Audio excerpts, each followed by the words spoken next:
Hey guys, coldbrew here. Welcome to another raid challenge video. Guys, this one will be all about the new bosses. We got some news about their skills. 2 new bosses are coming in a week and 17 hours when this rotation of the Doom Tower is finished. So we'll go through their skills and maybe give you some suggestions on which champions you should be starting to work on so that you may have a chance on beating the new bosses that are coming. So before we get on to that, if you do like the music and played in this video, guys, Soundstripe is cooperating with me. I have my own promo code coldbrew, one word, for a 15% discount. Definitely check it out if you do enjoy the music. It's all copyright free music available for your content as well. The first boss here is gonna be called Bumal. I guess because he applies bombs and stuff, so he does have lots of skills, lots of passives, like 4 passives and 4 skills. It's insane. Okay, let's go and see. Ruinous Crush attacks all enemies, decreases bomb debuff detonation countdowns by 1 turn. That's on his A1. Also instantly activates any HP burns debuffs on each target and decreases the duration of those debuffs by 1 turn. Yeah, this thing does a lot of damage potential to detonate any bombs that are on yourselves, and also like do the HP burn debuffs on yourself also. That's 3% per member. That's an insane amount of damage through his A1. So definitely need to not have HP burn and bombs on yourself when he attacks. A2 attacks all enemies, plays an HP burn debuff on each target for 3 turns. Yeah, this is where the HP burn comes into effect. Enemies receive 100% more damage from HP burn debuffs for each bomb debuff they are under. Damn. Definitely you don't want either the HP burns or the bombs. It looks like Rain of Bombs removes all buffs from all enemies, then attacks them. Place a bomb debuff on each enemy that detonate after 2 turns. Wow. Removes all buffs and then attacks them. Place a bomb debuff on each enemy that detonates after 2 turns. And then on his A1, he can actually just decrease that by 1 turn. That's insane. Places 1 additional bomb debuff for each buff removed by this skill. The bomb debuffs cannot be blocked or removed. Well, looking at this, I'm thinking a very high resist team is going to be helpful. If this doesn't, I guess it cannot ignore resistance the way it is worded here. I guess if you go very high resist, you will not get any buffs removed, and then maybe you will be able to survive this. The bomb debuffs cannot be blocked or removed. It doesn't say the bomb debuffs cannot be resisted, so maybe high resist is the key for this boss, guys, instead of anything else. A4 Dread Minions, plays a 50% increased attack buff on Bumal the Dreadhorn for 5 turns. 5 turns, wow. Then summons 2 Dread Bombs and grants an extra turn. Okay, the increased attack buff cannot be removed, so his bombs will be doing more damage when he does have that on. Passive effect, summons 1 Dread Bomb every time Bumal's turn meter is decreased. So definitely don't use champions with turn meter decrease. No Armigers. Even Sal of the Drakes will be a bit tricky here because she does reduce her turn meter with a chance on her A1. And then Pressure Wave, another passive. Each time an enemy places any debuff except bomb debuffs on Bumal, places a bomb debuff on that enemy that detonates after 2 turns. Yeah, so you also don't want to be applying debuffs on the boss except for bombs.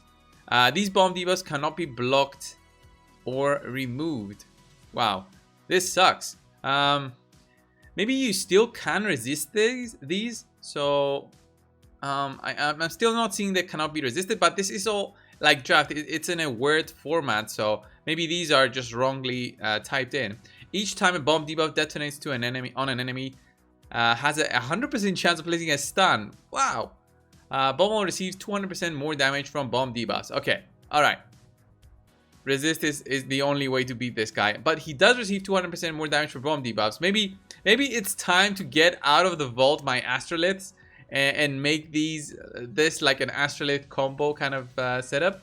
Maybe this is the time, guys, because Astrolith, if I remember correctly, she applies bombs that cannot be resisted. Here it's a single target though and only places 2 bombs. Then we have champions like War Mother here in the Ogren tribes. She applies lots of bombs. Wait, where is it? 2 bomb debuffs that detonate after 3 turns. Bomb damage increased by 100% against bosses. So plus that 200% there. That's 300% from War Mother. Maybe she will be the MVP on this boss. Imagine that. MVP War Mother. And then the standard passives, the new passives. Immune to stun, freeze, sleep, provoke, block, cooldown skills, fear, and true fear. So nothing here that we cannot we can work around. So we can apply poisons, we can apply HP burns, but if we place any debuff except bombs, then we're in trouble. So we basically only need to apply bombs on this boss. Okay. Wow, this passive is so annoying. Then the dread bombs, the adds that he summons. Let's go and see them, guys. Detonation explodes at the start of each turn and deals pure damage to each enemy equal to 40% of this max HP if the dread bomb is not under a freeze debuff at the start of the turn. So you have to apply the freeze, or else you get 40% damage dealt on you, pure damage, which means it ignores all defense. So that sucks. It also ignores shields right here, and you'll take instead 20%. Well, 20% is not low. It's still not low. Short fuse, the other passive, dread bomb is immune to all debuffs, effects, and sources of damage except its own skills and freeze and HP burn debuffs. Okay, fuels the dread bomb's turn meter by 20% every time it receives damage from an HP burn debuff. So basically, you don't want to apply the HP burns. Even if it does work and you can take down the boss with HP burns through these minions, the minions are gonna get 20% boost to the turn meter, and then if they take a turn, they're gonna do a lot of damage. Wow. They're immune to all debuffs, effects, and sources of damage except its own skills. I'm not sure about its own skills. What does it mean, its own skills? I mean, does it do damage to itself? It doesn't say. Deals pure damage to each enemy equal to 20% of their max HP. So it's not the dread bomb's max HP. This is not very clear, but hopefully it will be clear when we do have access to the test server, so we can give you guys a first look into these new bosses. And then finally, guys, the Astronix boss. Let's go over her skills. It's gonna be the one that copies a champion that you have, if I remember correctly. Attacks all enemies, has a 100% chance of placing a leech debuff on each enemy for 2 turns. That's insane. A2 Dark Tendrils, attacks all enemies, okay. And then based on the affinity of the enemy of our team, then she does something. So she steals 1 random buff for each enemy, for each one of our team that is a magic champion. If we got a force champion, she steals turn meter, which I think that's the worst. 10% turn meter steal for each force champion. Then 25% chance of placing a true fear debuff on each enemy for 1 turn if you got a void. So if you got 4 void champions, if you're one of those wells that has all void champions, then you're in trouble, because that's a 100% chance to get a true fear on that A2. Okay, heals Astronix by 10% of her max HP for each spirit champion on the enemy team. Okay, this is a 3-turn cooldown. It's not that bad, but I think the worst thing is stealing the turn meter, because she will gain turn meter and basically have this skill much sooner. The true fear might not be that bad if you can resist the true fear. Then the healing, it really depends. It's not that bad. The healing is not that bad if you have 1 champion as spirit. She'll heal a little bit. The leech, though, she might be getting a lot of heals from the leech. Then her A3 attacks all enemies. All living allies will team up and join this attack. Damage increased by 25% of each for each living ally. And then A4 Dark Abduction banishes 1 enemy champion and spawns a mirror copy of them onto Astronix's team.